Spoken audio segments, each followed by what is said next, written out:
couple of days ago I was doing some light Googling and I came across an absolute ripper of a story from around 300 years ago.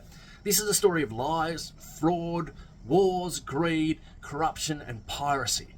So settle back, grab yourself a rum maybe, and relax into a ripper of a story of corporate fraud in the golden age of piracy, also known as the South Sea Bubble. So let me take you back to the year 1710. The east coast of Australia is unknown to Europeans, the American Civil War is still 50 years into the future, and the golden age of piracy is alive and well in the Caribbean. London at this time has a population of about 500,000 people and geographically covers the area from St James's Park to the Tower of London. For those of you that don't know London, that's about a 3-mile walk and would take you about an hour. But despite the fact that we're yet to go through the Industrial Revolution, the government has got itself into an industrial-sized war-shaped pickle. In 1710, Britain is actively fighting 2 wars, the War of Spanish Succession and the Great Northern War. The Bank of England has been established at this point. It was established 16 years beforehand to finance, you guessed it, another war, but the bank was responsible for mainly lending the money to the British government. Each government department, on the other hand, was responsible for negotiating its own lending, and to put it bluntly, it was a mess. Multiple wars and each department doing their own thing certainly wasn't a recipe for success. So in 1710, when a new Tory government comes to power, they do what most governments do and they form a committee to investigate government debt. This committee concluded that the government owed around £9 million, or about 900 billion in today's money, to various lenders, but mainly to the Bank of England. Into our story come 2 well-connected men, Robert Harley, who's the Earl of Oxford and also the Chancellor of the Exchequer at the time, and another finance bro by the name of John Blunt. These 2 get together and they come up with a doozy of a plan. They decide to set up a company and they call it, get this, the Governor and Company of the Merchants of Great Britain trading to the South Seas and other parts of America for the encouragement of the fishery, or the South Sea Company for short. The idea of the South Sea Company, despite that long-winded name, was simple. The government would take all that boring debt, convert it into shares in the new company, and then the government would pay interest to the company. That means the government wouldn't have to worry about any of that boring debt. They could get on with, financing some new wars, and the debt holders would actually get a share, they get a valuable asset. There's 2 main problems with this idea. First of all, most of the debt was held by the Bank of England, and most of the Bank of England shares were held by the parliamentarians. So they had to sweeten the deal. So they agreed to pay 6% interest on the debt to the South Sea companies every year forever. The second problem was at the time you couldn't just set up a company that did nothing. Your company had to have a purpose. So the government gave the company a monopoly on all trade to South and Central America. This would give the company a purpose and generate revenue so that the shares would actually increase in face value over time. So basically the idea is sold to Parliament that you get awesome interest and you get a share in a company that's going to increase in value due to its trade monopoly. All the parliamentarians are on board, they're sold on the idea, Harley gets promoted to Lord High Treasurer and John Blunt is made a Baron for being awesome. Everybody wins. So let's move forward to the year 1713. At this stage, the Spanish War of Succession was drawing to a close. One of the protagonists had died, and everyone's getting a bit bored of this war, and Britain was on the losing side. So they sent Harley in to negotiate a treaty with the Spanish. And what we ended up with was the Treaty of Utrecht. It was signed in the Netherlands. Now, the Treaty of Utrecht specified that the British could sell 4,800 slaves per year to Spanish territories in Central South America. Yay, Britain. And of course, being the South Sea Company had the monopoly on that trade, it was all theirs. Now, Harley was also a director of the South Sea Company, and we would probably call that today a conflict of interest. Back then, they just called it good business. In 1715, Harley was actually impeached for negotiating such a bad treaty and accused of treason. He was chucked in jail for a couple of years, but the treaty still stood, and that meant that the South Sea Company still had its monopoly.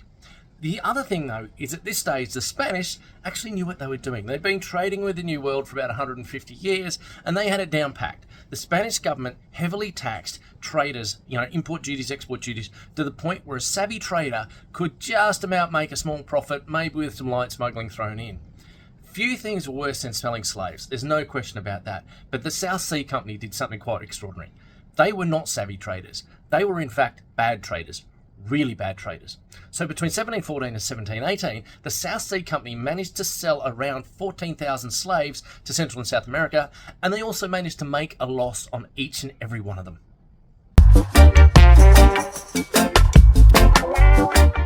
So by 1719, the British and Spanish, like 2 angry dogs, are at it again, another war, but this time the government had mended their ways and stopped borrowing excessive money. Nah, just joking. By 1719, the government was back in a hole and they needed to borrow even more money. So same old problem, same new solution. They rolled out our mate John Blunt again.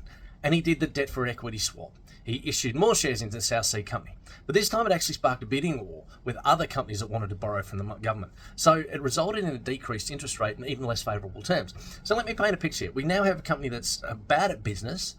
They have a worthless monopoly, and then you've got shafted on their last round of debt negotiations. Anyone would think that this company smelt worse than a week-old haddock in the Caribbean sun. Wrong.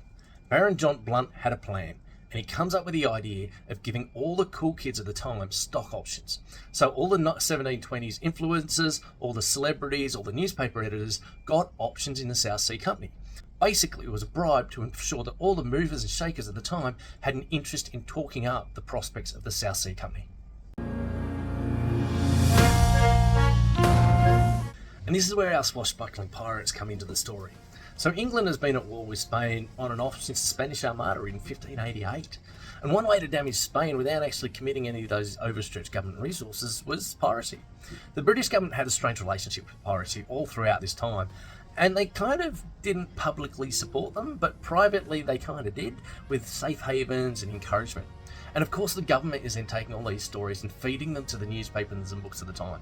Tales have been told of loyal British men relieving the pesky Spanish of ill-gotten gold and silver. And the public lap it up, they love it. They believe in the old conquistador stories of the cities of gold and loyal British pirates stopping them from reaching Spain, where it'll finance the war against the British. It's all great stories. Still, unfortunately, like the cities of gold themselves, the pirate activity was somewhat exaggerated. Yes, pirates did exist, yes, the government did encourage them, but they were more likely to steal cargo than gold, and it was nowhere near as popular or as profitable as we're led to believe.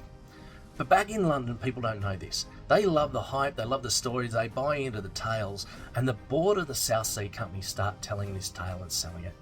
There are untold riches in South America. The pirates are rich, the Spanish are rich, the traders are rich, and if you buy shares in our company, you too will be rich.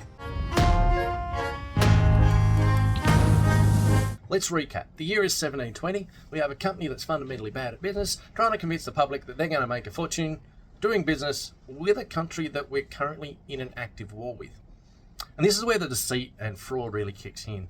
The board get together, the directors of the company, and they spin the story about the reserves of gold. It's all ours, it's the next big thing, we have a monopoly. Next thing you know, the influencers pick up the story and they run it too. And then the newspaper editors run it and the parliamentarians run it. And everyone that's been given those option bribes run this story.